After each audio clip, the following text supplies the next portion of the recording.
it's Jessie V. So this is a pretty crazy story. It is about the weirdest camping trip that I have ever been on. And when I was a kid, I went camping all the time. And nothing extremely weird ever happened, aside from this one time when a tornado came freakishly close to our camp, and we had to like run for our lives. I felt like I was Dorothy in Wizard of Oz. I was probably around 7 when that happened, and it was pretty scary, but not exactly worthy of a story time because we got away and it would be super short to tell. So today's story takes place during the spring of grade 10. I was in a youth group at the time, and our leaders planned for us to have this huge camping trip. And I was pretty excited for this because I had this guy in my youth group that I really had this major crush on. We had only spoken a few times, and I thought that this camping trip might give us a chance to kind of hang out a bit, talk more, get to know each other. I'd be spending an entire 3 days with him. So the important thing that you guys need to know about this story is that I had 2 youth leaders. They were the ones who were in charge of looking after us. One was female and one was male. Let's call them Dave and Maya. And because they had been working together for a few years, they started to like each other. And about a month before our camping trip, they made their relationship official. So of course we were happy for them. They seemed in love. They were always holding hands, always kissing. They were just lovebirds. Love all around. And no, they obviously didn't kiss in front of us, but we caught them in their car after youth group kissing in the car, okay? They were kissing in the car. So yeah, they were happy, we were happy, all was good. Well, that definitely changes later on in the story. Spoiler!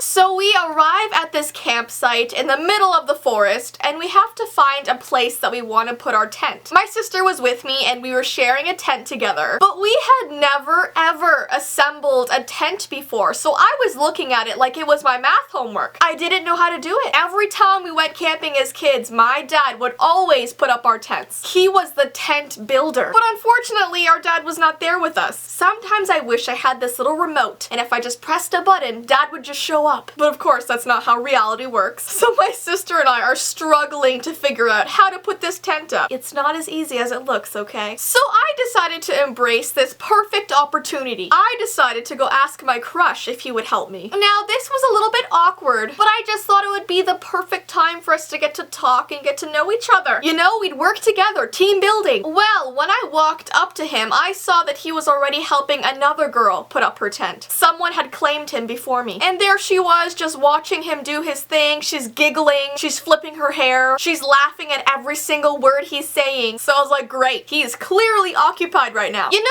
when you really like someone and you catch them flirting with someone else and you get that horrible feeling in your stomach? Yeah, that's what I had. And the even better thing was that there were 2 other girls in a little line waiting for him to finish putting up the one girl's tent so he could then help them with theirs. My crush had a lineup. Like, what was he? The only tent builder on this campsite? The master of all shelters? The king of poles and cloth? Like, there I was, just standing there witnessing this giggling line of girls. Oh my god, I'm so weak. I need your muscly arms to help me prepare my pink hut. Help me assemble my triangle.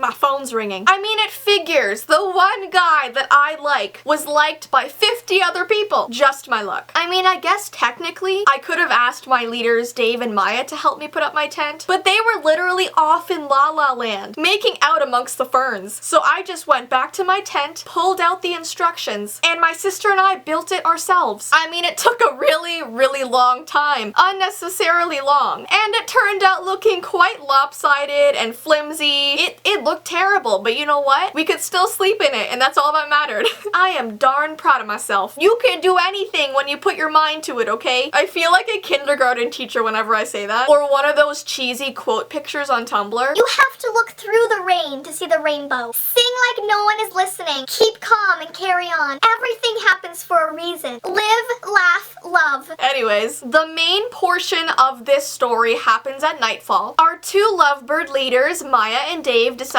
to have a huge bonfire, which is like the thing to do when you go camping. And is it just me, or is the smell of a campfire like the best thing in the entire world? I just want that smell in the form of a candle. I just want to take a jar and like capture the campfire air and then take it home and smell it every once in a while. That's really weird. So we're all just sitting around this bonfire talking, shooing shooing away the mosquitoes, when suddenly I see Maya quickly stand up. And she looked extremely angry, like her face was just full of rage. And then she just like stomps off into the forest, into the darkness of the forest with the bears and the wolves. So I'm like, what the heck is going on right now? Well, 2 seconds later, Dave gets up and runs after her. And at this point, 30 of us are sitting around the campfire with no leaders in sight. So after waiting about half an hour, we all got really suspicious. So we decided to go on a little adventure into the wilderness to find them. And it didn't take very long because after about 5 minutes, we started hearing the distant sounds of yelling. So all we had to do was follow those sounds of yelling until we found our lovebird leaders. Only they weren't really lovebirds anymore because they were having the biggest fight that I have ever seen. Forget the birds, they were angry chihuahuas. And when I say that they were having a big fight, I mean Maya was picking up sticks and rocks from the ground and throwing them at Dave while cursing quite profusely. Like, this was borderline dangerous. Why was she throwing things? Is she like 5?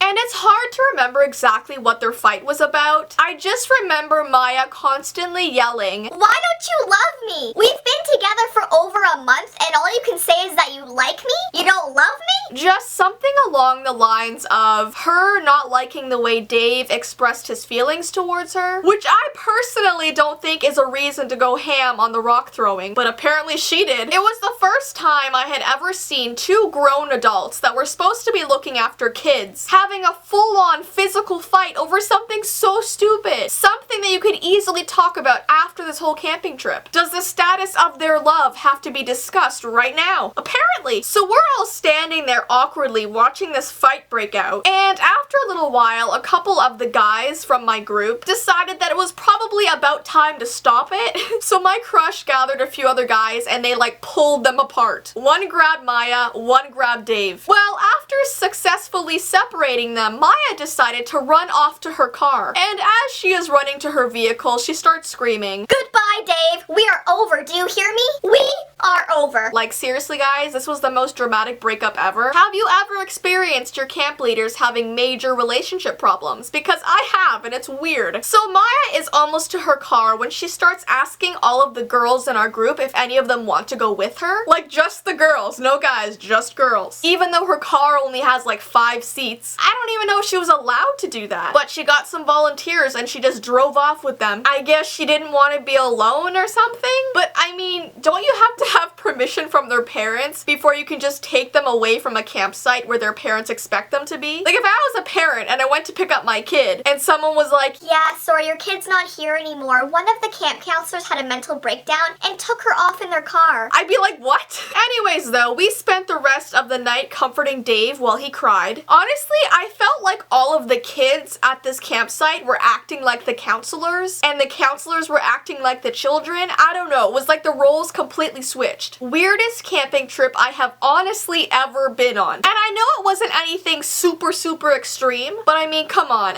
it's weird, right? I feel like it's one of those stories where you have to actually be there to understand how crazy it was. Because you expect your camp leaders to act like mature adults and watch over you like they're supposed to, and when they go crazy, we go crazy, so it was not a good time. I'm pretty sure after that, Maya never taught at our youth group ever again. I don't know if she was like fired or like what happened, but it was weird. But anyways guys, that is the end of my story for today. As usual, my social media information is below, along with my vlog channel and my P.O. Box information, so check that out. And until next time guys, bye!